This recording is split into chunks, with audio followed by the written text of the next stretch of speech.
Mesdames, Messieurs, peuple congolais, chers membres de la diaspora, je vous informe que le temps presse contre nous, peuple congolais. Vous le savez que le futur, c'est tout justement le passé et le présent qu'on ignore. Les injustices, les crimes, la barbarie, etc., de demain, ce sont les injustices, l'oppression, etc., d'hier et d'aujourd'hui. Et donc, préparer l'avenir, c'est déjà préparer le présent. Or, aujourd'hui, nous avions l'ogre des bords de la Lima qui n'a laissé derrière lui que des cadavres de tout âge dans les rivières, dans le fleuve Congo, dans les villes, villages, dans toute la nature du Congo. Et n'oublions pas, Denis Sassou Nguesso est le Néron tropical, encore en activité dans notre pays. Les Nérons tropicales, quand on parle des Nérons, on parle de ces individus-là qui seront toujours au service de l'injustice, l'oppression, la barbarie, les crimes, les génocides et autres. Et ce sont des individus qu'on ne rencontre qu'une fois tous les 2000 ans dans une nation ou société donnée. Le cas de l'Allemagne, avec Adolf Hitler. Pour que l'Allemagne puisse avoir un Adolf Hitler, il faudra encore attendre 2000 ans. Mais nous, à l'échelle de notre pays, nous avions le Néron tropical est là, Denis Sassou Nguesso. Et donc, comparé à ce que les Allemands ont vécu avec Adolf Hitler, c'est pareil comme nous avec Denis Sassou Nguesso. En Allemagne, on se demandait est-ce que Adolf Hitler serait l'envoyé de Satan, le diable, pour venir piétiner le peuple allemand et fracasser ce pays. Vous savez, les Allemands, c'est un peuple instruit, courageux, mais là, ils se demandaient, vous voyez déjà ça, nous vivons la même situation, dans la même situation, avec Denis Sassou Nguesso. Mais en Allemagne, Adolf Hitler s'était suicidé. Mais là, nous avions un individu qui a 85 ans, qui continue à nous larguer, et donc il est là. Il risque de mourir comme tout être vivant, les cycles de vie. On naît, on grandit et on meurt. Mais lui, il a eu la chance de fracasser de tout âge, mais là, lui, il a reçu jusqu'à 85 ans. Il est là. Mais le danger, c'est que Sassou risque de partir sans payer la rançon de la gloire. La rançon de la gloire, c'est l'humiliation. 99% des dictateurs sont passés par là. Parce que la durée de vie d'une dictature est limitée. Et donc, Mobutu, Hissène Habré, Blaise Compaoré, Alpha Condé, etc. Ils sont passés par la case humiliation. Mais là, Sassou à 99% risque de ne pas payer la rançon de la gloire au vu de son âge et autres, et de la situation sociopolitique du pays qui est déjà dans les statu quo. Deuxièmement, Sassou risque de ne pas payer la rançon de ses crimes multiformes et multidimensionnels. Sassou Nguesso aujourd'hui, le dictateur africain au capital d'essai le plus élevé. Parmi les dictateurs africains qui sont encore en activité, Sassou est le plus grand génocidaire. Il est là. Et il risque de partir sans être humilié ni jugé. Vous imaginez. Et pourquoi? Parce que déjà, Sassou avait neutralisé méthodiquement depuis le coup d'État. Il a neutralisé tous les courageux, civils, politiques et militaires. Il a tout désorganisé du pays là. Donc les Congolais sont devenus ses sujets, ses indigènes, esclaves et du bétail humain. Et vous voyez, au vu de la condition, l'hécatombe de la condition humaine, sociale et existentielle, on aurait pu peut-être se soulever ou avoir un courageux militaire qui prenait un coup d'état militaire salutaire. Mais là, on est là comme des spectateurs.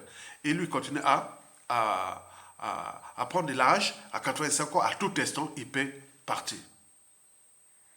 C'est pourquoi je dis les temps pressent pour nous. Parce qu'il va laisser des dégâts. Attendez. Nous sommes des visionnaires. Donc, cette raison est capitale. Personne n'ose plus prendre les responsabilités de structurer, d'organiser et d'agir contre Sassou Nguesso, soit dans la rue ou par les forces, nos forces armées, qui sont devenues les armées d'opérette et autres, comme on en parlait partout. Et voilà, vous imaginez. La deuxième raison, c'est qu'elle est France-Afrique. Sassou n'a jamais trahi la France-Afrique. Il fut placé là par la France-Afrique en 1997, par le coup d'État sanglant qui avait déjà occasionné la vie de 30 000 Congolais, subi des opérations, Mouébara, Hérode, Popin, plus de 400 000 morts. Le capitaine d'essai est là. Jamais de résolution au niveau des Nations Unies. Jamais Pompopin, il est là. Donc, ils ont les pactes entre Sassou Nguesso et la France-Afrique. Donc, ce pacte néocolonial. Et donc, vous voyez tout ce qui s'est passé depuis 1997. Les différents présidents français. Jacques Chirac, passons par Nicolas Sarkozy, François Hollande, puis Emmanuel Macron aujourd'hui. Ils ont toujours joué ce double jeu-là. Parce qu'ils savent bien qu'ils agissent dans notre pays par procuration. Et il y a un bon pion, une belle, bonne pièce maîtresse là. Vous imaginez un dictateur France-Afrique à la CPI? Cherchez-moi un dictateur France-Afrique qui a été envoyé à la CPI. Dites-moi, donnez-moi qui a servi la France comme les Sassou Nguesso contre nous, peuple congolais, contre notre pays. Cherchez, il n'y en a pas. Cherchez un dictateur France-Afrique qui fut jugé dans son pays, qui était pour servir la France-Afrique contre ce pays. Cherchez, il n'y en a pas. On en a vu le procès Hissène Habré, parce qu'il y avait déjà des embrouilles entre Hissène Habré et la France-Afrique. C'est pourquoi il s'est trouvé là-bas. Mais il fut d'abord un pion de la France-Afrique, après on l'a fait. Vous voyez déjà ça. Donc il ne pourra pas. Ce pacte-là, il faut en tenir compte. C'est la honte de tous les peuples. Sassou, il est venu là tuer les gens. Il a volé la pierre, il a fait ce qu'il voulait de ce pays. Et nous sommes comme les moutons en tête de regarder. Ce pacte-là est dangereux. Sassou n'a pas tué, vrai, jusqu'à aujourd'hui. Donc peut-être ce sera la pression pour que la France lâche Sassou Nguesso. Sinon, à défaut, il est parti là pour mourir à l'autre. Pour dire aux Congolais que voilà, vous ne pouvez rien contre la France-Afrique. Vous ne pouvez rien. Vous n'êtes pas capable. Vous êtes rien. Vous parlez. Au niveau militaire, tout ça, on forme vos armées, on fait ce qu'on veut. Donc voilà, la honte de tout le monde. La troisième raison, c'est le destin. Comme je vous ai parlé d'Hitler. Nous avions un Hitler qui est là, Sassou. Peut-être que dans le destin du peuple congolais, on devait peut-être on devait vivre cette situation. Parce qu'elle est quand même bizarre. Regardez comment l'Occident se bat pour déposer Poutine. On parle de crimes en Ukraine. Regardez ce que ça soit fait dans notre pays. Rien. 0,0%. 4 000 balais. Et nous sommes là comme des humains ou des animaux. Et à Sony. Donc, nous sommes là. Rien du tout. Oh, ma camonine. Donc, les trois raisons-là sont essentielles.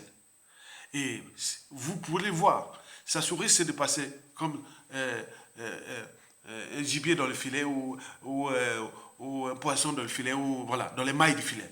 Vous imaginez. Après avoir fait ce qu'il veut. Maintenant, après, c'est le danger.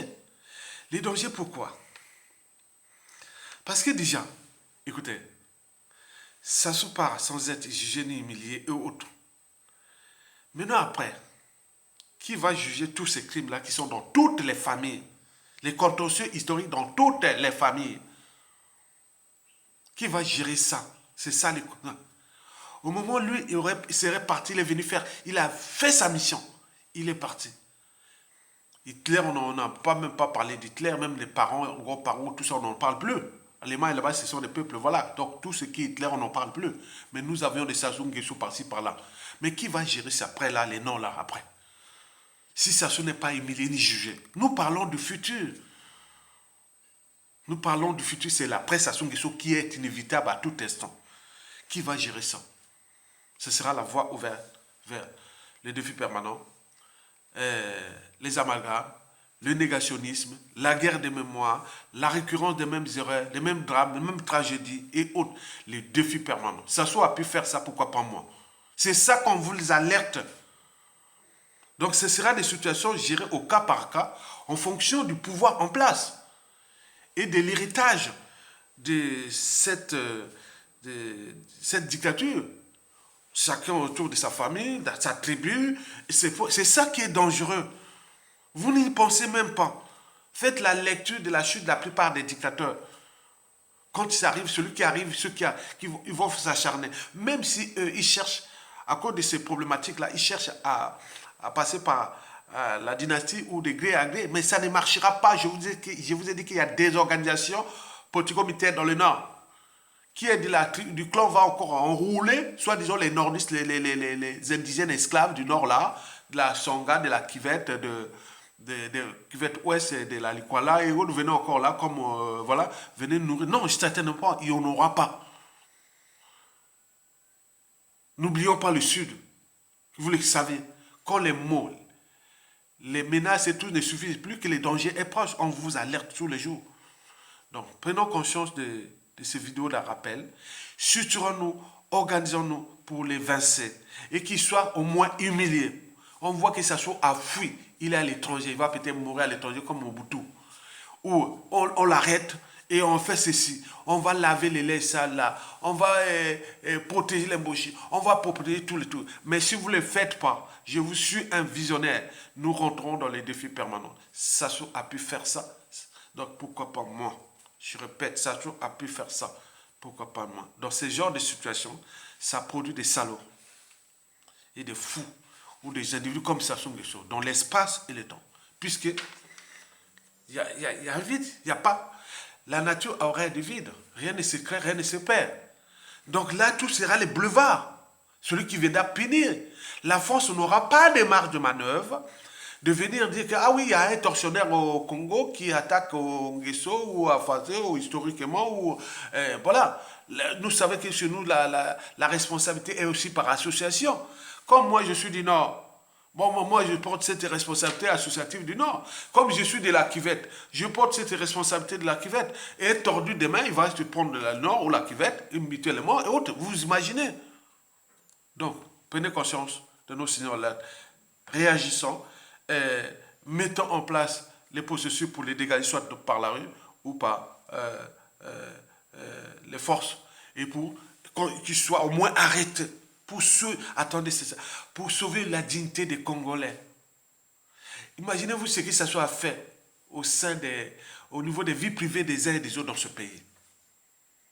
En commençant par les Maringouabi, jusqu'à nos jours. Il en a abusé, et la famille et autres. Les gens là sont comme des moutons, ils regardent comme ça. Non, ils n'ont pas oublié, ils voient, au moment venu. Vous savez que chez nous, chaque fois qu'on a un pouvoir, on a tendance à rendre justice soi-même. Donc, likez, partagez et nourrissez les débats. Nous faisons que le devoir d'intellectuel, d'un cerveau qui pense chaque jour à son pays, qui est détruit parce que demain c'est aujourd'hui. Parce qu'il y a toute la histoire qui a changé à quoi. Maintenant, on fait comment? Et là, ça commence à vous dire, Aya, donc avait raison. Comme disait Yulo, tôt ou tard, nous aurons un salaud. Un fou dans ce pays. J'ai dit tôt ou tard, nous aurons un salaud. Sinon, pour ne pas conscience, nous signons d'alerte. Et merci beaucoup. Likez, partagez et soutenez la résistance.